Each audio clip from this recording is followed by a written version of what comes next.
C'est toi qui fais... Ouais. Bon alors, nous allons où en fait?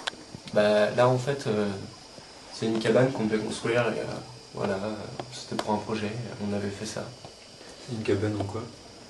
Bah, c'est de la peau humaine. Enfin...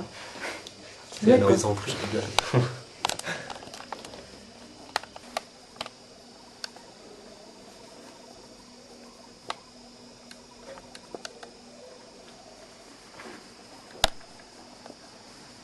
Je suis en deuxième année et ce soir je vais raconter une histoire qui fait peur des 3 personnes qui sont présentes ici et qui vont se présenter. Vas-y, présente-toi. Salut, moi c'est Katia. On verra bien comment c'est dans les écoles d'art, mais apparemment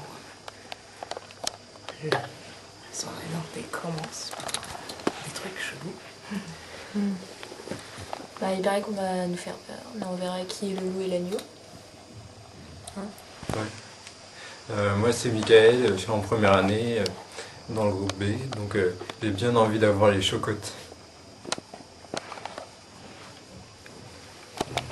Marie, tu me passes un peu de bière? Ah, attends. Attends. Bon alors, Il y a des crocs encore, je sais pas. vous êtes partis? Vous êtes prêts? Tiens. Alors, l'histoire commence il y a un an. Il y a un an, 4 élèves, comme nous, se sont retrouvés dans une tente, comme nous, à la même heure, pour appeler le diable. Seulement, ce qu'ils ne savaient pas, c'est qu'il ne faut jamais appeler le diable pour s'amuser à minuit 10. Car à minuit 10, selon les versets sataniques, le diable vient vraiment. Alors faites comme nous, comme ils ont fait l'année dernière, à minuit 10, l'heure qu'il est à ce moment, ils ont appelé le diable. Appelez le diable, allez-y. Diable! Diable. Diable! Diable. Diable! Diable! À ce moment-là, les 4 personnes qui étaient présentes ont entendu le cri d'un loup-garou. Au deuxième cri, ils surent que le diable allait venir. Le diable arriva. Donc à minuit 10, après avoir appelé le diable, les 3 personnes commencèrent à flipper. La 4e personne qui les avait invités, qui leur avait demandé d'appeler le diable, sortit sa hache et d'un coup il se mit à couper les têtes des personnes qui étaient présentes. La première personne, 2 coups de hache, la tête était tombée. La deuxième, pareil. Mais la 3e sortit une croix et lui mit devant le visage.